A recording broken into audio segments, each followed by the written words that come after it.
Wisdom keepers, wisdom seekers, welcome back to Wisdom Drops, your source for daily drops of wisdom and certificate astrology. My name is Tanya, and today we're discussing the Virgo new moon happening at 14 degrees of Virgo on September 6th. So this is next Monday from the time of filming this. Let me go ahead and share my screen with you so you can see it. And before we jump in, make sure you subscribe if you vibe with my content, as we are building a tribe. I do put up a video every day of the week. If I miss a day, I put up two the next day. Stay tuned for Patreon coming to an inbox near you. Like this video to show your support and mutual exchange for the new moon in Virgo report. So this is an energy right off the jump that is interesting, and I do use that word intentionally because Virgo is all about intellect. New moon is new beginning, right, everybody? So it's a new beginning in terms of your personal intellect and materially so. So how are you approaching habits? How are you approaching your relationship with the third dimension? How does your physical realm incarnate at a habitual level? What is always happening or what is not always happening that should be? So that's a Virgo vibe. And then let's not be, let's not miss this huge alert, energy right here. Exactly 14 degrees in Taurus is Uranus as well at this time.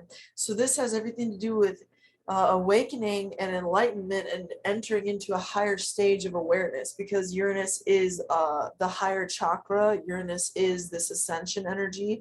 Uranus is the higher octave of Mercury. And if you know your mythology, Mercury could again transcend any given realm, right, at any given moment. So if Uranus is the higher octave of that guy, gal, right, Mercury, imagine what Uranus is capable of. It's associated with the genius energy, lightning realms, and awakening and spiritual, guides like angels and so forth. So Uranus being an omen of that, in this sense of enlightenment and awareness, in this beautiful harmonious blue trine line you see going over to the moon and the sun conjunct there at 14 degrees in that new moon, right, shape of Virgo.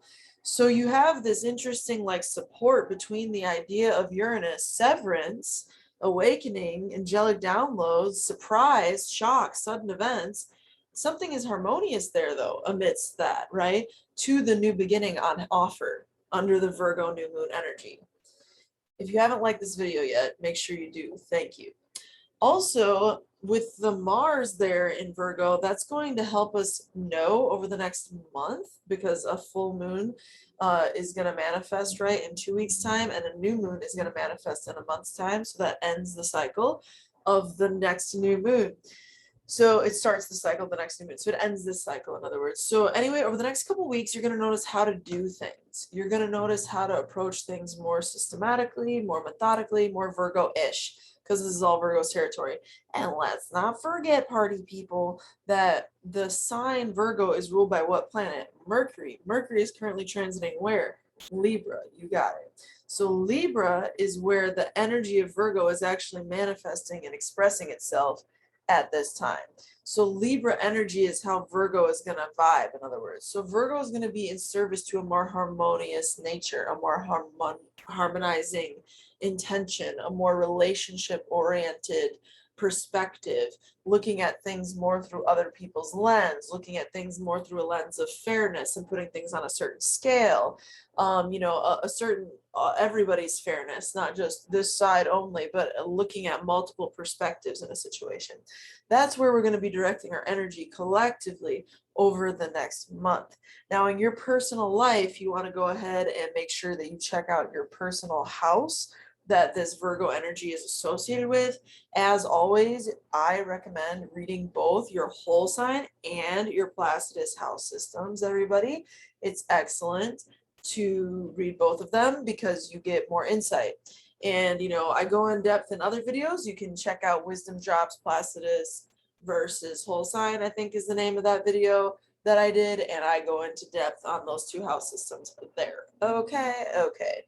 Now let's just summarize this puppy up. What's really going on? We need to get to this before we can even summarize. Mars is in perfect degree of trine. Again, we have multiple nice big fat trines. And look at that. It's a delicious, earth trine currently at this moment in time I happen to pull between the midheaven, engaging in this energy. So I think that's really nice to have around that kind of peak of this energy. So anyway, though, with Pluto here, Pluto is at 24 degrees and 24 degrees to Mars, and that's a nice exact, 24 to 24, 0 degree orb of difference aspect. And what's that saying? That's saying that, how we go about doing scorpionic things, because hello, those are the two rulers of Scorpio, right? How we go about doing scorpionic things or things related to the house in our personal charts that is associated with Scorpio energy, right? How we go about manifesting those houses in our lives and our own personal charts, that all is working together well. So whatever house Scorpio is associated with in y'all's charts, check out that area of life and how it's moving well for you over the next month. You're going to see there's something natural kind of working out on its own. And that's a nice blessing undertone, as an undertone to this lunation, to this new moon event. And, I like that Venus is in her own sign, lifting up and further elevating Mercury's experience while Mercury does transit Libra. Mercury in Libra is already a really beautiful energy. Everybody I've ever known with Mercury in Libra has an absolute and utter gift for words. I knew this person once who was an absolutely amazing poet / like spoken word artist, if you want to think of it like that. Incredible, just incredible. Deeply charming as well. And with Venus here, all the more so. So watch out in a lower vibration because Mercury is experiencing, it's with that Pluto vibe. That's interesting with Venus here, So Venus is perfectly square Pluto at this time as well. And that's showing me there is a certain vulnerability to this new moon. There is a certain need to go within and assess what is of value and what is an infringement on that value, perhaps. Like, where do boundaries exist within certain things, or where do pleasures and passions need to kind of reconcile something amidst themselves.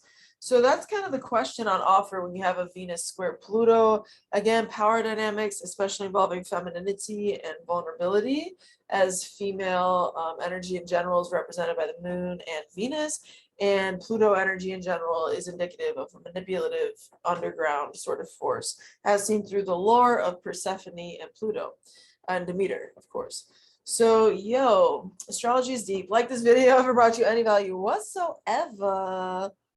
With that said, stay groovy. Through next time, until next time, may you be free. Aquarian age is about us. See my butterfly bonanza video if you haven't already. Through next time, until next time, may the stars be with you. Peace.